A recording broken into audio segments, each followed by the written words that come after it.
What is up and welcome back for another video. Thank you for clicking. Let's get started. The day has finally come. I know I've been making you wait for it through no fault of my own. There are people to blame, not me. But today I'm finally sitting down to listen to Avril Lavigne's self-titled album that was released in 2013. This one's definitely been being requested and I'm ready to get into it, so let's go. For whatever reason, I thought that I had already heard this album in full until I looked at the track list recently and I found out that is not the case. This album has 13 tracks. Out of those 13 tracks, I know 6 of them so far. Rock and Roll, Here's to Never Growing Up, 17, Bitchin Summer, Sippin On Sunshine, and Fallin' Fast. Everything else will be brand new to me. This is my reaction for Avril Lavigne's self-titled album, Avril Lavigne, and we're going to get started right now. Whoa, that was violent. Track number 1, Rock and Roll, a song that I f***ing love.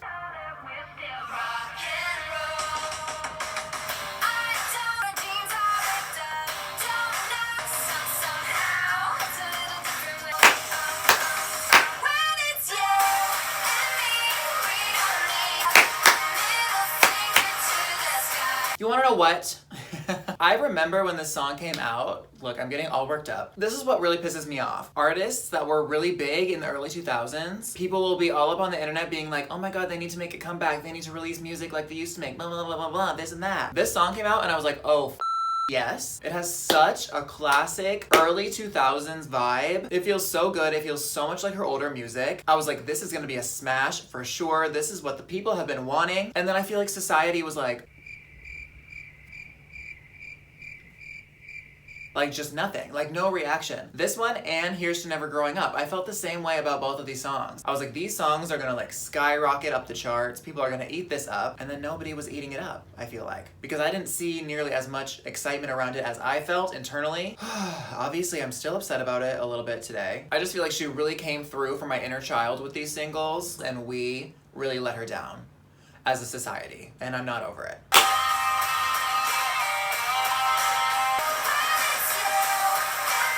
Yep, screaming that song in your car is cheaper than therapy, but has the same effect, scientists say. It just feels so good. It just feels so right. I feel like maybe it just came out at the wrong time. 2013 was not a time where rock music or rock influenced music was popular. That's sort of starting to cycle back into music now. Maybe we can bring it back. Justice for rock and roll. Everyone go stream rock and roll after this and we'll get it charting. Oh my god, can you imagine? I would be like, my power. All right, let's keep it moving. This is track number 2, Here's to Never Growing Up.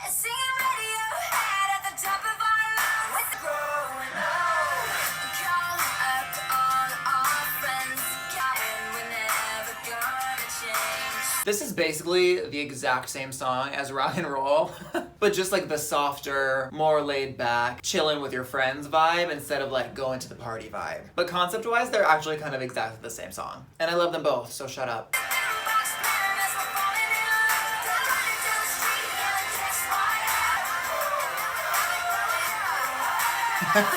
Did you hear us laugh at the same time? That was a cute moment we just shared. I just love these two songs. I think what I like about them so much is that the way my brain just like stops functioning at all sometimes, like mid-sentence, is concerning. No, what I think I like so much about these first 2 songs is that if I had never heard them before, I had no idea what album they were from, and I had no idea when they came out, and you played them for me right now, I would have no idea if they came out 5 years ago, 10 years ago, 20 years ago. And that's so special to me. I'm such a fan of music that isn't like dated or doesn't have such a time-stamped sound. That is delicious. All right, this is track number 3, 17.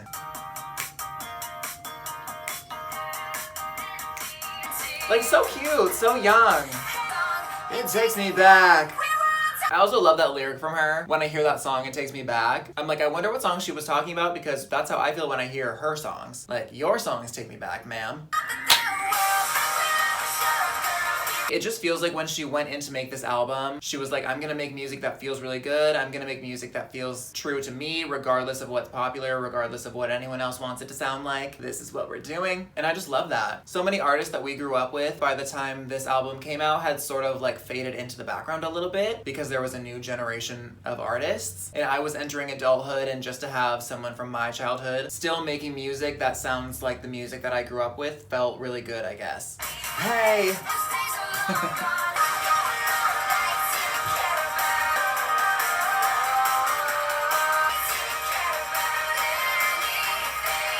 we We didn't.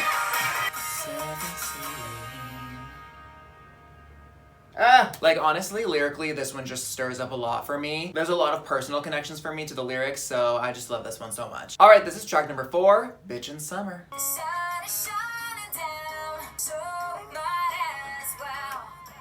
Like, how did she do this? How did she how did she so perfectly master like such a nostalgic but current sound? This is like witchcraft, I think. The more I listen to it, for them to all feel so young and fun and free, but like she was a whole ass adult making these songs and still managed to capture that energy. Like that's so impressive to me, and I hope other people love these songs as much as I do. It's gonna be a bitchin'.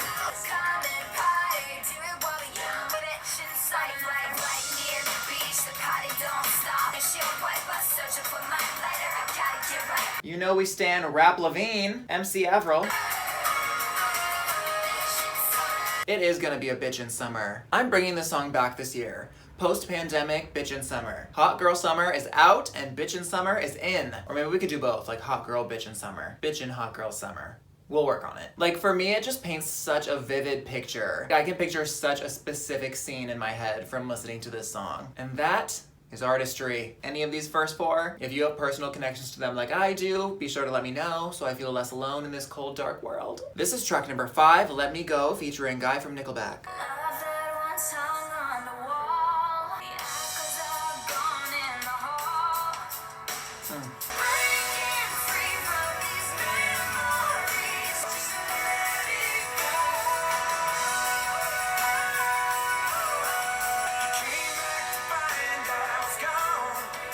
Hey sir. It's kind of weird actually to hear them singing like a breakup song, knowing that they did eventually break up. When was this? Before they dated, during, or after? Probably during, that would be my guess. Because did they write this together? Yes. Them and David Hodges. Hey sir. I mean, life imitates art, you know?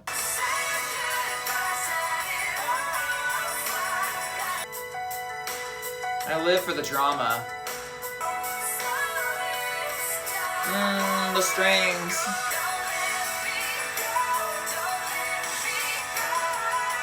Don't let me go? Wait, I'm confused. Hang on. Why is she saying don't let me go here at the end? I thought we already did let it go. Let it go. Queen Elsa has entered the chat.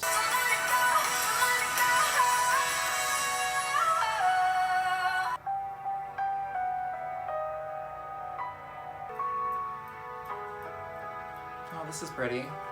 Oh, this is a long outro.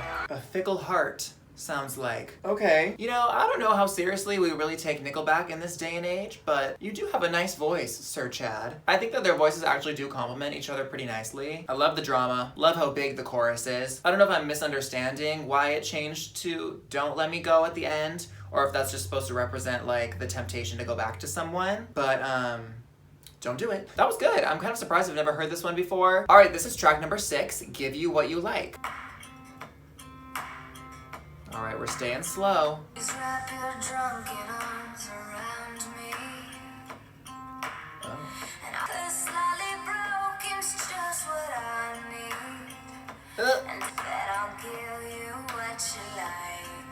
Oh, Avril. Avril. Sounding extremely unhealthy, but do you.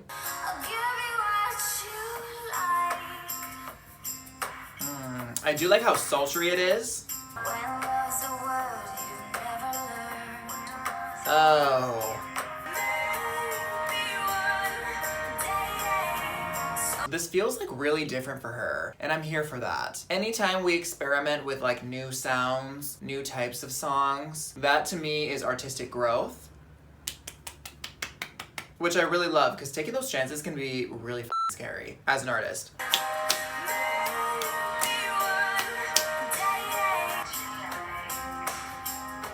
It has such like a haunting undertone.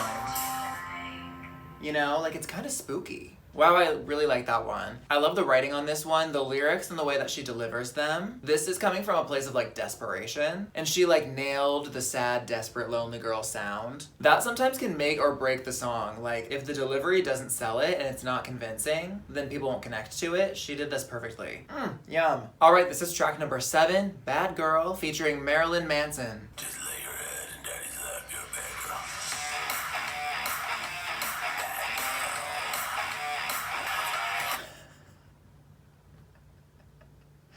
Oh my god, that felt invasive. Sir? We're gonna try this again. Just lay your head in daddy's lap, your background. I don't know what to do with that.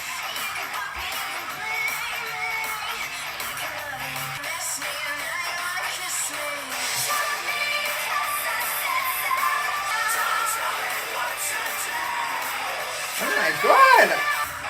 Okay, I'm overwhelmed. I need to review these lyrics in the chorus because I couldn't quite understand. Am I allowed to say this on camera? I feel inappropriate even just reading this out loud. This is getting real freaky. A rock sex song. That's interesting.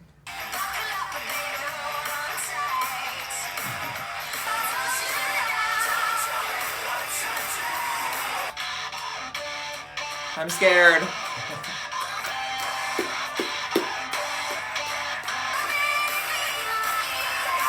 Bruh. This is definitely the freakiest she's ever gotten on a song, yeah? No? Okay, wow, okay. So I wasn't expecting that at all. I think I actually would have just preferred this song without Marilyn Manson. Something about her singing these lyrics with him just sort of like lurking in the background, being like, that made me feel kind of weird, but other than that, I kind of like it. I'm kind of into it. I wasn't expecting us to go so rock, so like metal basically, especially with the cute little nostalgic bops that we started with. I don't know how we ended up here. Okay, let's keep it moving. I'm gonna need to process that for a minute. All right, this is track number 8, Hello Kitty.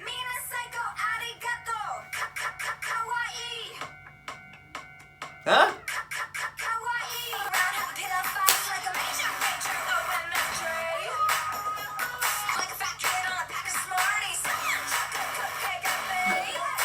She did not just say that. Miss Lavigne! Let's all slumber party like a fat kid on a pack of Smarties. Someone chuck a cupcake at me. That is so rude. But I'm laughing because I'm also rude.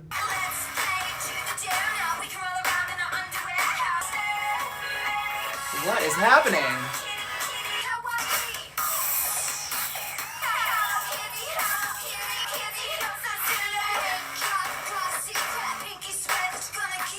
I'm screaming. What in the actual is going on? Skrillex, is that you? Oh my gosh, there's so much going on. Damn, I thought the last song was wild. And now we're at some sort of weird slumber party rave. Is that Japanese?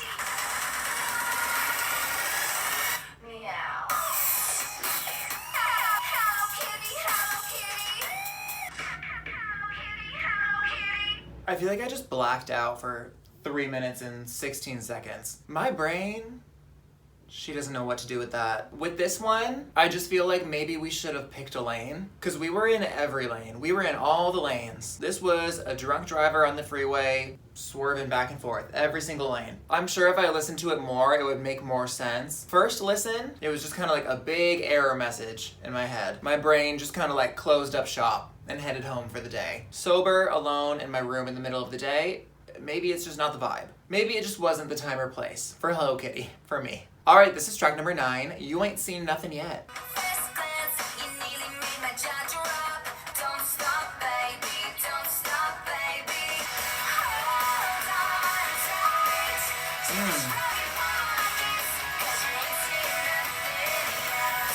Aw, cute. Aww. You know where this belongs? In a 2006 rom-com. It's too bad that it didn't come out until 7 years after that, so it couldn't be used for that. But isn't that what this feels like? I feel like they're like running around the county fair or something. No? Yeah? It's giving me a county fair energy. Yes, it is.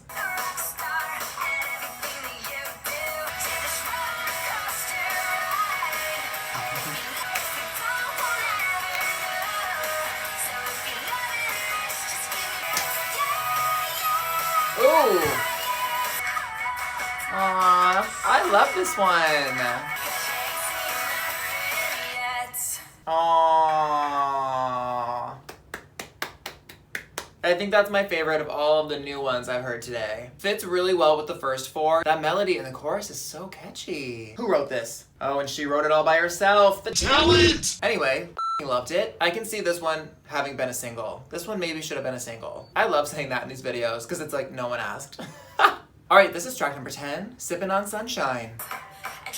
I love this song.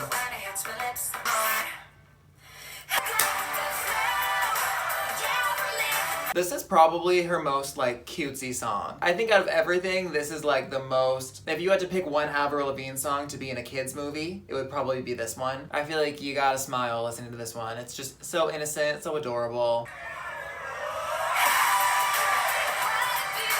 Adorable, warms my heart. And I hope that you feel the same, otherwise you might be dead inside. Alright, this is track number 11, Hello Heartache. Sounds kinda sad.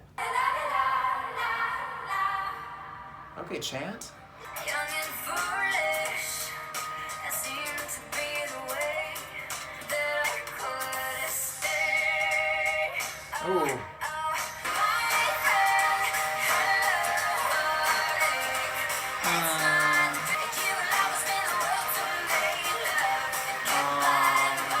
This feels like the decisive sequel to Let Me Go. Like we have made up our mind, it's over. Sayonara. I really like the sound of this one so far. I really like that.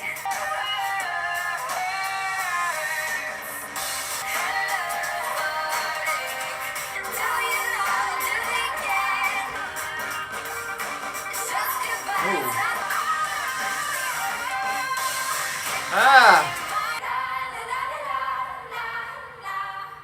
Wow. There's some really interesting little like details and little choices that were made in the production, which is like super subtle little things. I really love that. I love her voice on this song. I love the writing on this song. I liked everything about this song, actually. Should I just keep listing stuff? There's something about this, I think, that has like a maturity to it. This isn't really like a new concept for her, but like the way that it sounds and the way that she's singing it, there's definitely like a growth to it compared to her older stuff. All right, this is track number 12, Falling Fast. I really, really love this song so much.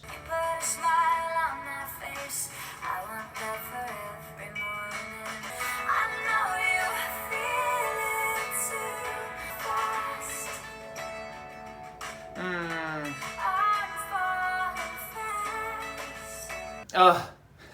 And I fell in love with this song when I didn't have feelings for anyone. So I cannot even imagine what this song would do to me if I was actually falling in love. That sounds really dangerous. Good God, I mean, just imagine. Did she write this one? She sure did. She sure did. Avril, never leave me. I need you. Oh, the background vocals. Just like one of the most relaxing songs ever. I feel like I could just like fall asleep to it and just be like, rest my weary eyes to Falling Fast by Avril Lavigne. This song is just like pure serenity to me, and that's the only way that I can describe it. Free serotonin. That's what that is. All right, this is track number 13, the last track on this album, Hush Hush. Are we getting a little lullaby? Never meant to hurt you. We never meant for it to mean this much. You know that I still do. All I wanted was to believe. I can't tell if we're happy or sad. Are we in love or are we breaking up? What's going on? So many questions, but I don't ask why. No! Hush, hush now. No. Don't do this to me on the last song. We were doing so well, mostly. She was like, oh, but real quick before you go, I'm gonna put a knife in your heart.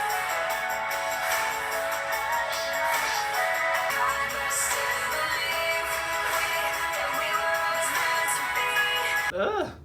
This is striking a little bit of a personal nerve for me right now. I don't like that. You should ask. What a bittersweet note to go out on. This one's weird for me because I feel like I'm constantly walking a line of like some things are better left unsaid, and then also I need an answer for everything and an explanation or a reason. I don't like when things get lost in translation or miscommunication, but then at the same time, sometimes when I've like made my peace with something, it's just better to leave it alone. Kind of sounds like that's where this is at. I hate when she comes at me like that, but actually no, I don't. All right, and that some way somehow brings us to the end of this album.